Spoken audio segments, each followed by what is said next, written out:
queridos irmãos de Ideal Espírita, é com grata satisfação que cá estamos para dar continuidade às palestras doutrinárias da UDI Partenon. Hoje abordaremos o tema o advento do Espírito de Verdade ou a chegada do Espírito de Verdade. Este tema nos é apresentado no Evangelho segundo o Espiritismo, no capítulo 6, nos itens 5 e 6. E nessa parte, o Evangelho inicia nos dizendo: venho como outrora entre os filhos perdidos de Israel, apresentar a verdade e dissipar as trevas. Escutai-me. Com base nessa frase inicial deste capítulo, nós podemos perceber que o Espírito de Verdade é o próprio Cristo. Pois quem esteve em Israel trazendo as leis divinas, as leis universais, os princípios universais que regem a vida? Foi Jesus. Então, esta passagem já nos dá a entender que o Espírito de Verdade é o próprio Cristo. Quando Jesus esteve entre nós encarnados, ele disse que iria pedir ao Pai que nos enviasse o Consolador prometido.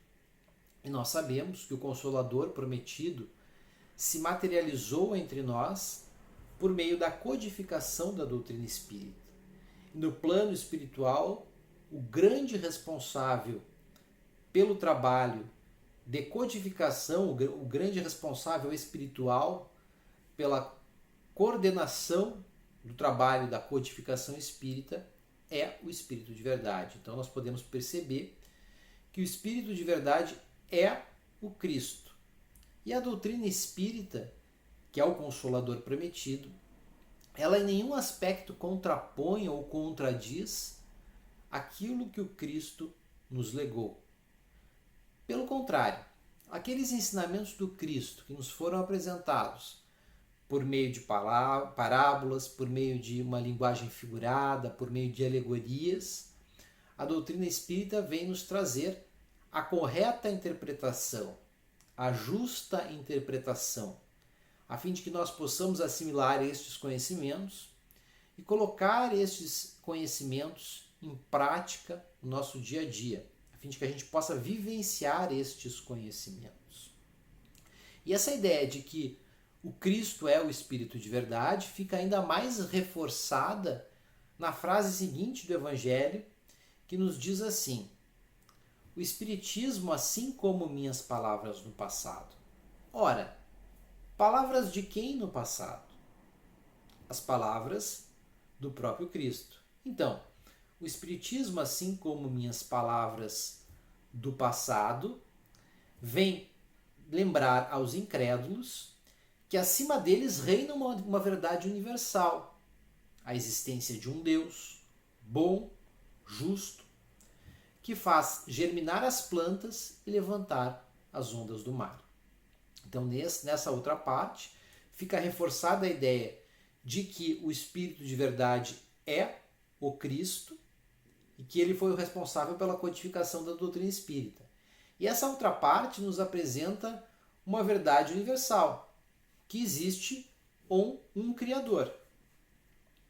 Este Criador levanta as ondas do mar, este Criador germina as plantas. Quer os indivíduos acreditem ou não na existência de um Deus, existe uma verdade universal, segundo o Espírito de Verdade, que é a existência de um ser que nos precede, um ser do qual tudo se origina. Como está posto no Livro dos Espíritos, a causa primária de tudo, a inteligência absoluta, do qual todos nós originamos, porque ele é o nosso Criador. Então, quer os indivíduos acreditem ou não, esta é uma verdade universal. E também no mesmo capítulo consta assim: vinde a mim todos que sofrem. E não é à toa que o tema atinente ao Espírito de Verdade ele está posto dentro do capítulo que tem como título o Consolador Prometido. Porque todos nós que estamos inseridos num planeta de provas e expiações, todos nós, em algum momento, em maior ou menor medida, sofremos. Então, o Consolador prometido tem por escopo, além de nos instruir, nos consolar. Então, quando nós vamos ao Espírito de verdade através do Consolador prometido, nós entramos em contato com as verdades universais ou com as leis universais que regem a vida. E quando assim nós o fazemos, nós alargamos o nosso campo de percepção e de consciência da vida. E, consequentemente, as nossas ações, as nossas atitudes, tendem a ter um alinhamento maior com as leis divinas e tendem a ter uma qualidade maior. No entanto, quando nós desconhecemos as leis de Deus, nós agimos na ignorância. Agimos movidos pelo egoísmo, pelas nossas paixões, pelo nosso orgulho, pelos nossos vícios, pelas nossas imperfeições. E agindo na ignorância, nós praticamos atos que lesionam o nosso próximo e que, consequentemente, nos trazem dor, nos acarretam sofrimento. Então, quando nós buscamos o Espírito de verdade através do Consolador prometido, nós entramos em contato com essas verdades universais e, melhorando a qualidade das nossas ações, porque a partir dali estarão alinhadas com as leis divinas, a tendência é que o nosso sofrimento diminua e que o nosso sofrimento tenda a diminuir e tenda a desaparecer à medida que essas leis vão sendo por nós compreendidas e vivenciadas. Também, por isso, o capítulo nos diz assim: amai-vos e instruí-vos. Porque o Consolador prometido tem esse escopo de nos instruir.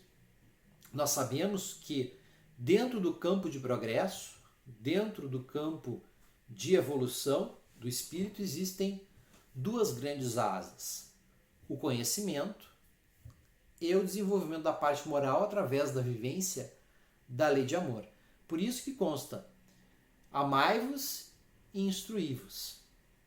Quando nós nos instruímos, quando nós angariamos conhecimentos, esses conhecimentos nos dão uma visão mais dilatada da vida, como antes dissemos. Isso, então, dá um valor, uma qualidade maior às nossas ações, uma consciência maior na tomada de decisão. E isso tende a nos trazer mais paz, mais equilíbrio, mais felicidade. Essa reflexão prévia antes de agir, sempre tendo em conta, então, essas verdades universais, os ensinamentos do Cristo, vão nos trazer, então, condutas que vão gerar no futuro mais paz, mais harmonia, mais felicidade.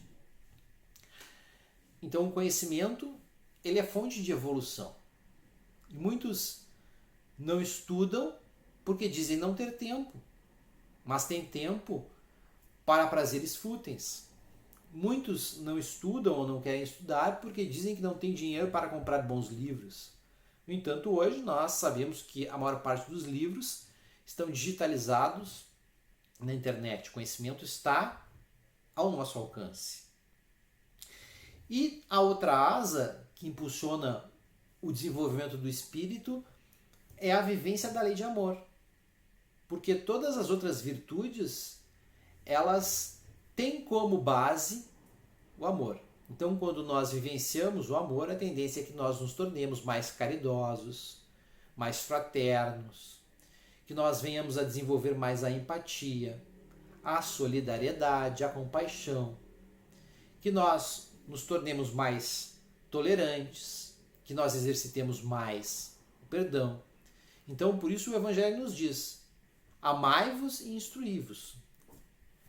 Quando nós amamos, quando nós nos instruímos e passamos a vivenciar a lei de amor, nós vamos evoluindo.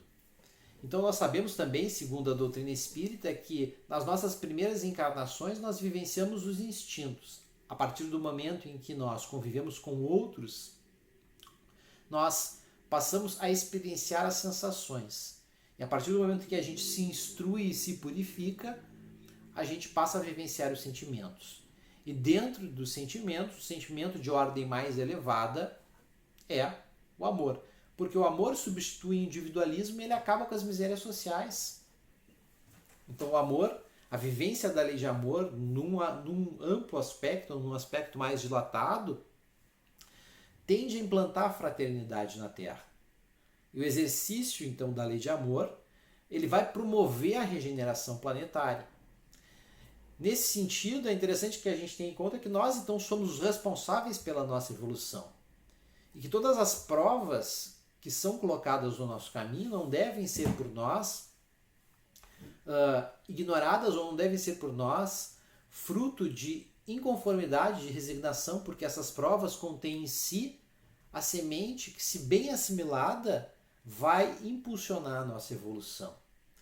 Então, o advento do Espírito de verdade representa luz em nossas vidas, porque vem nos mostrar o caminho que, se for trilhado por nós, vai nos conduzir a Deus, vai nos conduzir à casa do Pai, a um estado de bem-aventurança, a um estado de elevação espiritual.